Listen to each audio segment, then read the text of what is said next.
처음 이 일을 선택할 때 솔직히 가장 먼저 든 생각은 이 직업 AI 때문에 사라지는 거 아니야? 였습니다. 상담도 결국 말하는 일이고 요즘은 챗봇이 사람 감정까지 분석한다고 하니까 굳이 사람이 필요할까 그런 불안이 컸습니다. 그런데 막상 현장에 들어가 보니 상황은 제가 생각한 것과 정반대였습니다. AI 때문에 불안했던 심리 상담사 취업 전망, 현장에서는 오히려 기회가 되고 있었습니다.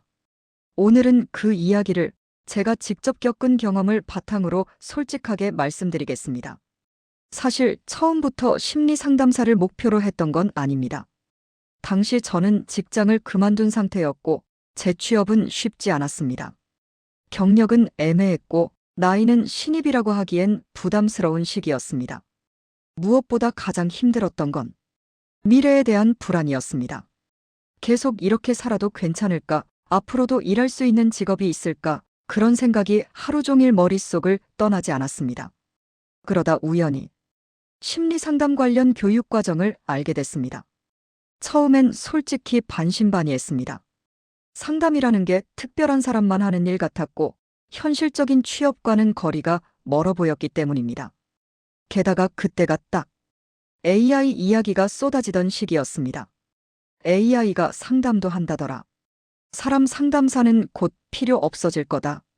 이런 말들이 계속 들려왔고 그럴수록 더 망설여졌습니다. 하지만 한편으로는 이미 불안한 상황에서 더 미루는 것도 답은 아니라는 생각이 들었습니다. 그래서 일단 배워보자는 마음으로 시작했습니다. 취업이 확실하다는 보장도 없었고 AI 때문에 미래가 밝다는 확신도 없었습니다. 그냥 지금 할 수 있는 선택 중 그나마 사람을 상대하는 일이라는 점에서 의미가 있다고 느꼈습니다. 막상 준비를 시작해보니 생각보다 진입장벽이 높지는 않았습니다. 자격 요건도 완전히 새로운 분야에 비하면 비교적 명확했고 초보자도 단계적으로 접근할 수 있었습니다.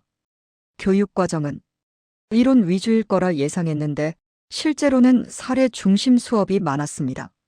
상담 대본을 분석하고 가상의 내담자 상황을 놓고 어떻게 질문해야 하는지 연습하는 시기였습니다.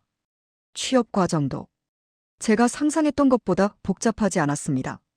대형 센터만 있는 게 아니라 소규모 상담소, 복지기관, 학교 연계 프로그램 등 다양한 형태의 채용이 있었습니다. 무엇보다 놀랐던 건 경험자만 뽑는다는 분위기가 생각보다 강하지 않았다는 점입니다. 물론 경력자는 우대받지만 현장에서는 기본적인 태도와 안정적인 소통 능력을 더 중요하게 봤습니다.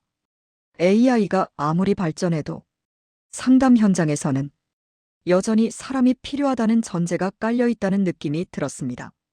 그때부터 AI 때문에 없어질 직업이라는 생각이 조금씩 흔들리기 시작했습니다. 제가 처음 맡았던 업무는 고난도 상담이 아니었습니다. 정기적인 심리 체크, 생활 스트레스 상담, 감정 정리 위주의 대화가 주를 이뤘습니다. 하루 일과는 비교적 일정했습니다. 출근 후에는 상담 일정 확인과 간단한 기록 정리를 하고 정해진 시간에 내담자를 만났습니다. 한 세션은 보통 40분에서 50분 정도였고 하루에 여러 명을 연속으로 만날 때도 있었습니다. 솔직히 말하면 체력적으로 쉬운 일은 아니었습니다. 사람의 이야기를 계속 듣는다는 게 생각보다 에너지가 많이 소모됩니다. 하지만 동시에 AI와는 분명히 다른 영역이라는 것도 현장에서 확실히 느꼈습니다. 내담자들은 정확한 답을 원하기보다 이야기를 들어주는 사람을 필요로 했습니다. 말의 내용보다 표정, 숨 고르는 타이밍, 잠깐의 침묵에서 나오는 감정이 훨씬 중요했습니다. 이건 아직 AI가 대신하기 어려운 영역이었습니다. 오히려 AI 상담을 먼저 경험하고 온 분들이 사람 상담의 필요성을 더 크게 느끼는 경우도 많았습니다. 그 이야기를 들을 때마다 이 직업이 사라지기는커녕 형태가 바뀌고 있다는 생각이 들었습니다. AI는 실제로 상담 현장에 들어와 있습니다. 다만 제가 상상했던 방식은 아니었습니다. AI는 상담사를 대체하는 존재가 아니라 보조도구에 가깝습니다. 기록 정리, 상담 내용 요약, 패턴 분석 같은 부분에서 업무 효율을 크게 높여주고 있습니다.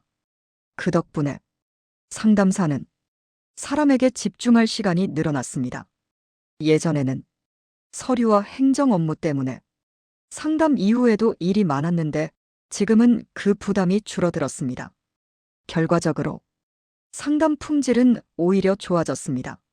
현장에서는 AI 때문에 사람 상담사가 필요 없다는 말보다 AI 덕분에 상담사가 더 필요하다는 말이 나옵니다. 기술이 발전할수록 사람의 감정을 다루는 일은 더 중요해지고 있다는 느낌을 받았습니다. 이 부분에서 처음 가졌던 불안은 완전히 사라졌습니다. 많이들 궁금해하는 부분이 바로 수입일 겁니다. 솔직하게 말씀드리면 초반부터 큰 돈을 버는 구조는 아닙니다. 다만 일한 만큼 꾸준히 쌓이는 구조입니다. 경력이 쌓일수록 상담 단가가 오르고 활동 범위도 넓어집니다. 무엇보다 이 일의 가장 큰 장점은 장기적으로 지속 가능하다는 점입니다. 체력이 허락하는 한 나이에 크게 제한받지 않습니다. AI 때문에 불안했던 취업 전망이 오히려 안정성으로 바뀌는 지점이었습니다. 물론 단점도 있습니다. 감정 노동이 있고 스스로를 관리하지 않으면 번아웃이 올 수 있습니다. 그래서 이 일은 돈만 보고 선택하면 힘들 수 있습니다. 하지만 사람을 상대하는 일에 의미를 느낀다면 AI 시대에도 충분히 경쟁력이 있는 직업이라고 느꼈습니다. 처음 이 일을 시작했을 때 주변 반응은 반반이었습니다. 요즘 같은 시대에 왜 상담이냐는 말도 있었고, 그래도 사람 상대하는 일은 남는다는 응원도 있었습니다. 시간이 지나면서 제 생각이 가장 많이 바뀌었습니다. 예전에는 미래를 생각하면 막연한 불안이 컸는데 지금은 적어도 내가 계속 할 수 있는 일이 있다는 안정감이 생겼습니다. AI가 무섭기만 한 존재가 아니라 함께 일하는 도구라는 인식으로 바뀌었습니다. 이 일은 모든 사람에게 맞는 직업은 아닙니다. 하지만 사람 이야기를 듣는데 거부감이 없고 한 번쯤은 의미 있는 일을 해보고 싶다고 생각해봤다면 충분히 고려해볼 만합니다. 특히 AI 때문에 직업 불안을 느끼는 분들, 사라지지 않을 일을 찾고 있는 분들께 현실적인 대안이 될 수 있습니다. AI 시대 심리상담사 취업 전망이 불안할 거라 생각했지만 현장은 전혀 달랐습니다. 기술이 발전할수록 사람의 역할은 더 분명해지고 있습니다. 오늘 이야기가 미래를 고민하는 분들께 조금이나마 도움이 되었으면 좋겠습니다. 궁금한 점이 있다면 댓글로 남겨주시고 도움이 되셨다면 좋아요와 구독도 부탁드립니다.